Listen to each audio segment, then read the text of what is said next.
It is Monday, and I have not been doing my chats recently. So that motivated me to just come online and do a Monday morning chat. Hello, everybody. It is Road to Recovery, and it is 7:06 here Eastern Time in the good old USA. And I am doing a chat because I haven't done one in a while. I usually do my Monday morning chats on Monday mornings. But it's been a couple of weeks. I've had, unfortunately, lots of things going on in my personal life that have prevented me from being able to do broadcasts. So, why do I normally do the Monday morning chat?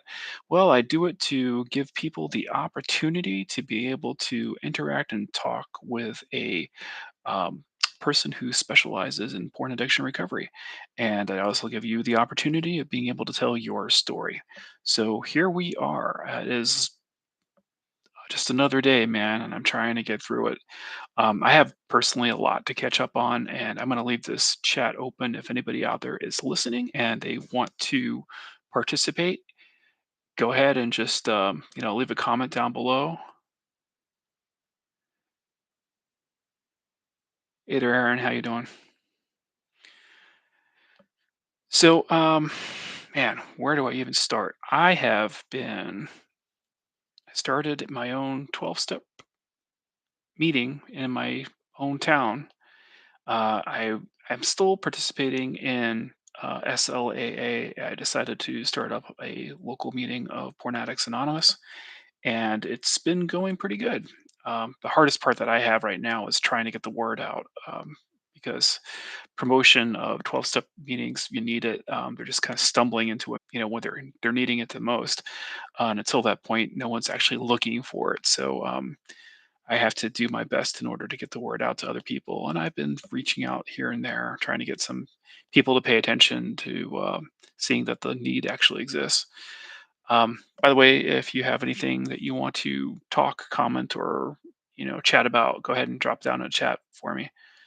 If not, I'm just going to talk about the things I want to talk about. um, I had a stab at trying to start an evening recovery. It was a few Mondays ago, and I tried doing it on another platform, and I had one person show up. So I realized that Monday evenings are normally not a good time. I'm starting a chat just out of the spur of the moment right now, and I'm just hoping I'll catch somebody. And it's glad to see that I got at least one person coming on today. As I've discovered, though, you'd be surprised. Even though I hold these live chats, I get a lot of comments from people who caught up to the live chat on another day.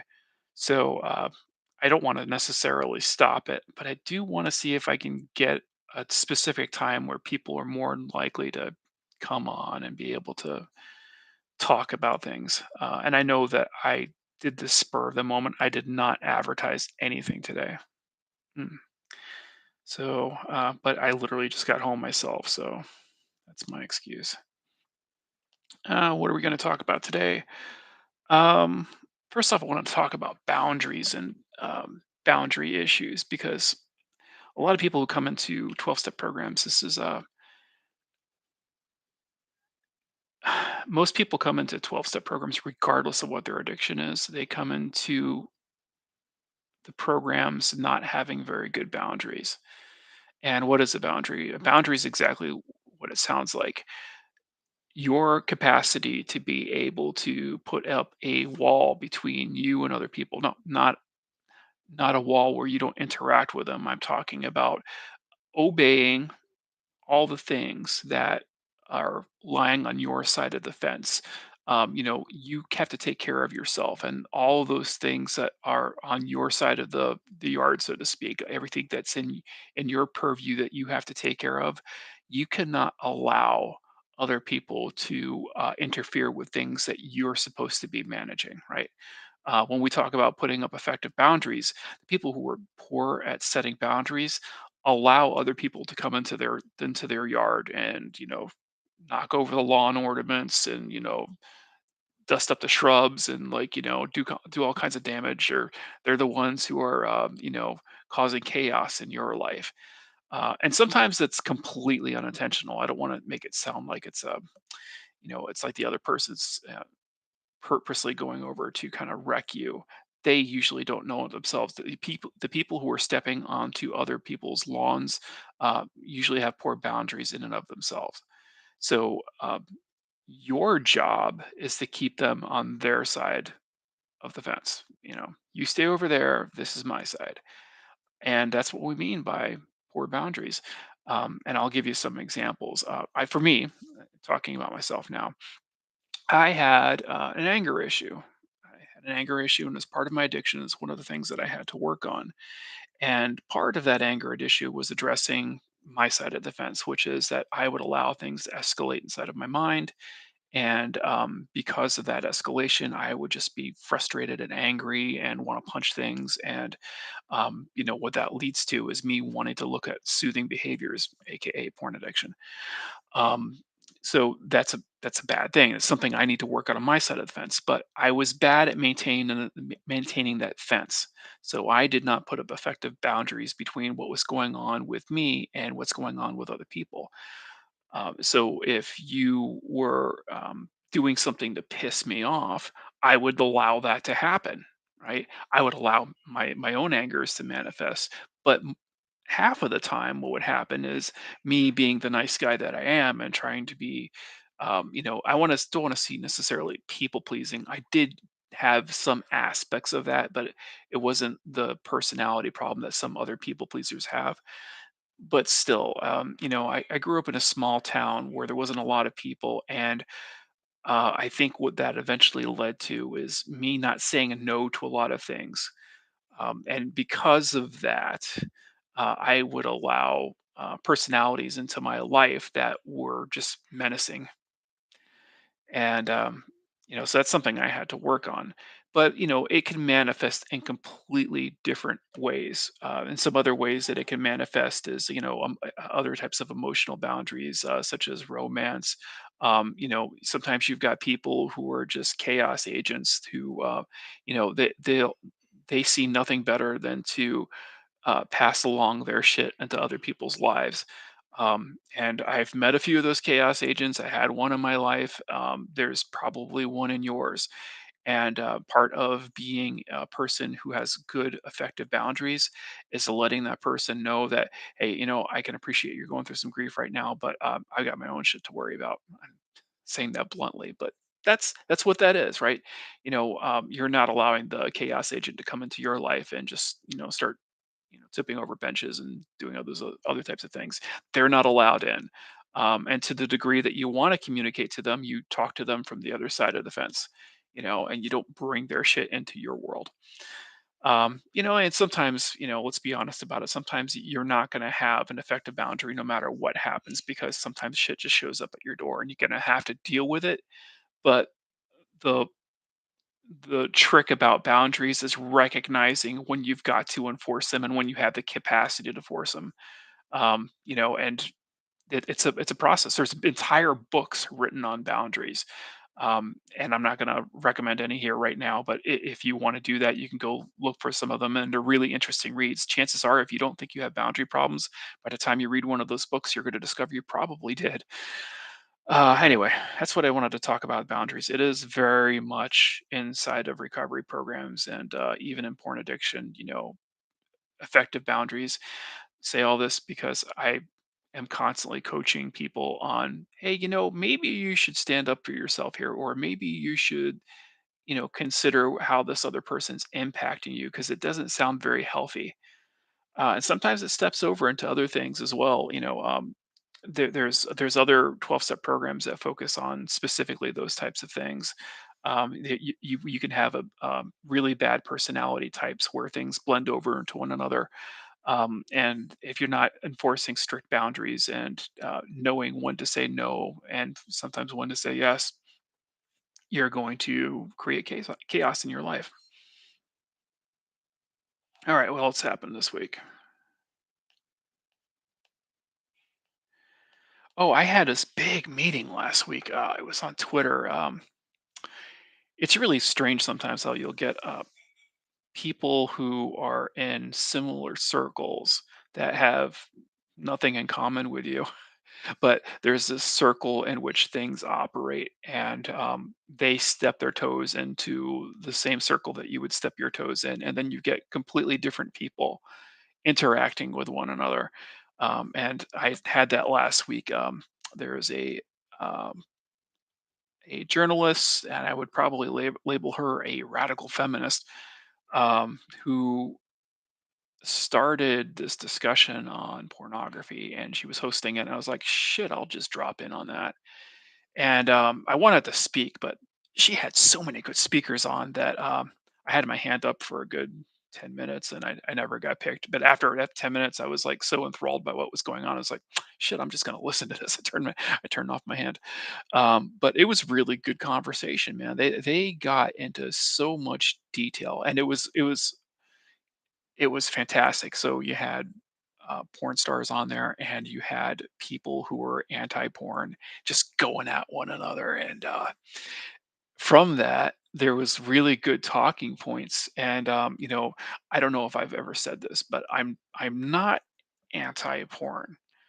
Although I think that it's an unhealthy practice, like even for a perfectly sane person who's not dealing with any sort of emotional trauma or any other issues that are dragging them down psychologically. I think if you could stay away from pornography, you'd probably be better off. That's my take on it. I don't think that we should, I don't stand on a ground that says that it should be completely outlawed. Um, but that's just my personal opinion. If you disagree with me, by all means, you're free to disagree. But inside of this discussion, there were people that way. There were people who were completely against it, and I got to hear some pretty good sides on everything, even from the performer side of things. And I don't. I think that performers, a lot of them get into the industry, and some of them perceive that, hey, it's another way I can make money. It's easy. And having been involved with people who were in the industry, um, I could see firsthand how it changes a person. You're a different person when you're thinking about getting into something like that from the person who's actually in that sort of field. The people you meet, your perceptions of the opposite sex and just sex in general all get changed. Um, your perceptions of usability get changed.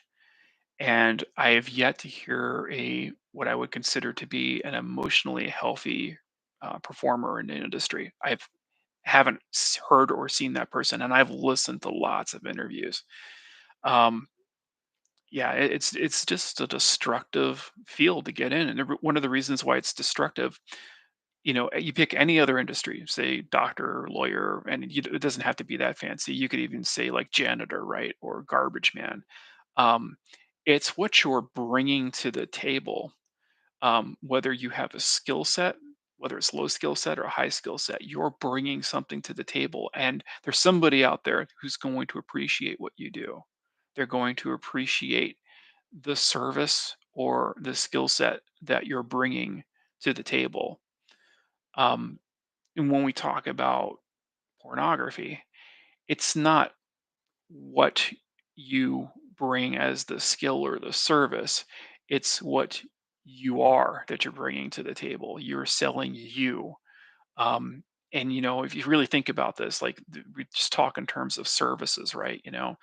As a porn actress, when she's coming into the industry, no one's no one's watching her because she's got amazing blowjob skills. I'm sure it's probably enticing to see something like that, but they're not consuming her because she's good at that particular task. They're consuming her because of what she looks like, and I would say, like, most of the porn continuum is like that. Now, there's probably exceptions to the rules, right? There's probably some people that are so whether they're doing athletics or whatever the thing is, right? That there's probably bringing some talent that can be appreciated. And certainly, I was, early on in my life, I was dating a stripper. She was good at what she did. She was a very good dancer, even with her clothes on. But you know, that's not the thing. The men who watch these sort of things are not. they're not consuming it because she was a fantastic dancer. They're consuming her because she had an amazing body. Um, so yeah, you know, that whole conversation that had happened through Twitter was fantastic because you got to hear all different sides of this, and the points at which people were interacting and having conflicts were really enlightening because you would have a performer come out and start talking about statistics and their perceptions of what the industry is, and then you would have one of the engagements was really nice. There was Benji from Exodus Cry. He made these great documentaries, and I mean, they're really good documentaries. And the reason why they were good documentaries is because he talked to producers. He talked to the people who were actually in charge of making content. And some of the information that he dragged out of these guys was just I want to say amazing, but it was horrific, man. It's like their perceptions of what people are, their perceptions of what is right and what is wrong. In other words, their ethical makeup were just horrendous, man. And so this guy is just he's going in. This guy who made this documentary is just going to town on these porn performers, and I don't know. I thought it was really good because it did a lot. If you hear these people in isolation, like our porn performer talk, and they have an interview, and they sound like they're like halfway put together. They've got their arguments down. They're sounding extremely professional. It only takes one person who actually knows what's going on to like rip them to pieces. And that's exactly what was happening. It's like, yeah, you think you know what you're talking about, but here, let me give you another side of it. Let me tell you what the actual producer of that film said. And it's good stuff, man. It was good stuff. Um, yeah, so I was glad to be a part of that. I'm gonna try to get a little bit more active in that space. Like anytime there's a melee going on the online, I'm gonna see if I can jump into that and see if there's any way I can garner some insights or maybe even contribute to it. I'm always hoping that there's gonna be like a guy out there listening to this that's just sick and tired of his addiction that I'll be able to jump on and help him out. What else is going on?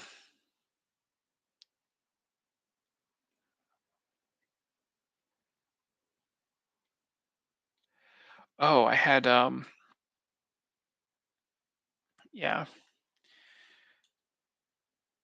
France is France is doing the porn passport thing.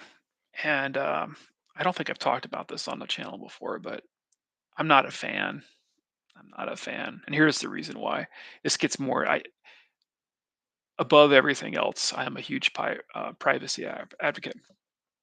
And I know that this next phase that we're going to be going through with online pornography is not going to be easy for anybody, including a person like myself who favors trying to trying to have a trying to have anonymity still be there. Like, I think there's nothing wrong with having an anonymous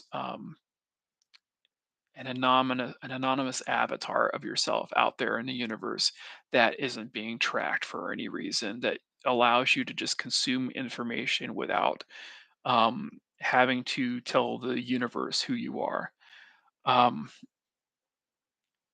we may be coming to an end. That whole aspect of anonymity, because of this, because of the nature of what pornography is creating, it may have to come to an end. And part of me acknowledges that maybe it's just the times are changing, but having worked in the IT field and developed an app and sold an app that was responsible for multimedia companies being able to basically force intelligent sessions into their CMS platforms so that they, even if you didn't log in, we could know who you are and what your tendencies were. And if we got you to session in, that was amazing because now we could track everything about you.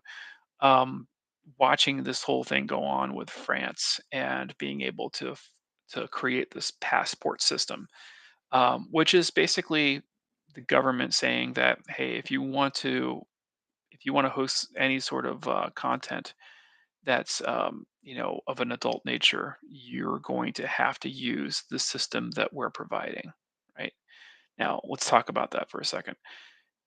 If you're an adult and you want to go look at adult material, in the old days, you would have to say, just say you went to an adult bookstore. You might be able to walk into the bookstore, but if you wanted to buy or consume anything, you'd have to present an ID, right? That's just the nature of it. You have to present an ID. Then the person who, as the sales agent, understands that you're an adult and can has legal permission to sell you the merchandise. That doesn't happen inside of the internet world, right? You can go to any website. At bare minimum, right now, you could just click OK to are you 18 and get in, but that is not a session, right? That there's um, it might give you access to like an SSO channel where you can get inside of the secure content based upon answering that question, and they can start tracking you at that point. But they still don't know who you are, right? They don't know it. You're still anonymous. So think about the change in the last 30 years. Like, we moved from, had to get an ID on a magazine rack in order to get the dirty magazine. Then we go to the internet where everything was free for a little while. Then you're having to click on yes. And so they're able to track a little bit. And this has been going on for a while. But now we're getting to the point where, the government's putting in a rule that says you have to use this particular passport system. And once they do that, now you have both the government and the corporation being able to better track who you are. And God help you if for any reason the private company is able to find out what your name is, because now they know every single thing you as a person, John Q. Public, have clicked on.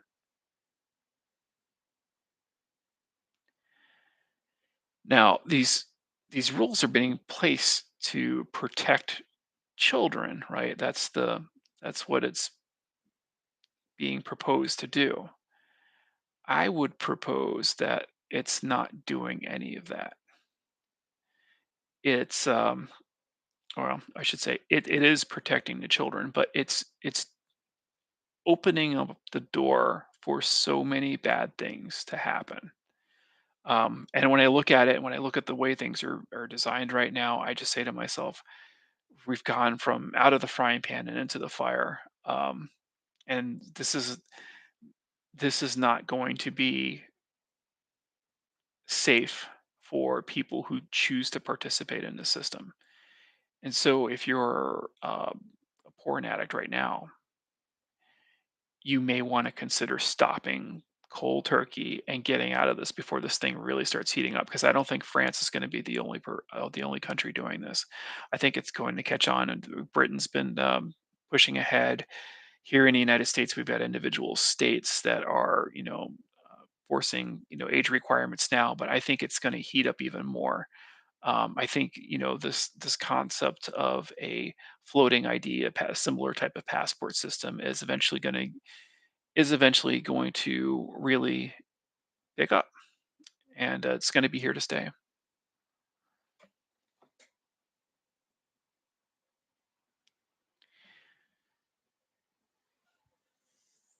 Mm, mm, mm, mm, mm.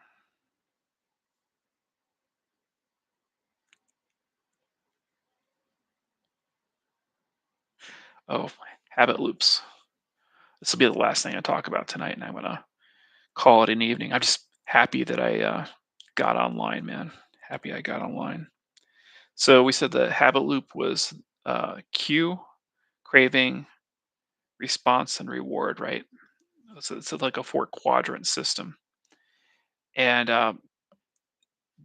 the problem that happens is that if you've ever seen my videos when we're talking about setting up a recovery plan, that you want to have a replacement habit for habits that you're trying to get rid of, right? And that theory, the whole concept of replacing your habit comes from Charles Duhigg's The Power of Habit. It's a fantastic book if you get the opportunity. Charles Duhigg, Power of Habit. Um, so you have to have those four quadrants populated in order to have a habit work. Your bad habit has that. So if you have a porn habit, it has a cue, it has a craving, it has a response, and it has a reward that's built into it. If you're going to replace it with another habit, all those quadrants have to be filled in order for the habit to kick in. So if you're having to think about things all the time, that's not a habit. That's not a habit. A habit should be autopilot, right? So if you're creating a replacement habit, you have to make sure, and this is the most critical thing, is do you have a reward? Did you put a reward in for this new habit you're trying to create? And so this even goes beyond Charles Duhigg. This is getting back to psychology and behaviorism. So anytime you want to and still, even if it's not a human, if it's a dog, a Pavlov situation, you have to have a reward in place so that the mind knows that it should constantly be repeating this if it wants the reward. And the idea is that the more you keep doing this, that you keep going through the cycle of things. You're thinking about it at first. I got to do this, and you keep on going around in that circle, but after you've done it again and again and again and again, the cognitive part of your brain stops working. And the basal ganglia is the thing that imprints that behavior process. So a different part of your brain takes on that behavior, and then voila, you've created a habit, right? So it's almost like you're on autopilot when the habit really starts kicking in. And through our porn consumption, we've created a bad habit, but it's a habit nonetheless. And so if you're going to replace that bad habit, you better have all those quadrants filled out. Okay, I think that's all I got to talk about. Man, it's been a while since I've got online. I'm so glad I'm doing this, even if I'm pretty much talking to myself right now. Yeah, so I think I'm going to continue working um, on my PAA meetings and trying to get some more people to participate. Happy I'm doing it. It's a rewarding experience. It's nice being back in rooms. The number one reason I'm doing this is because my SLAA group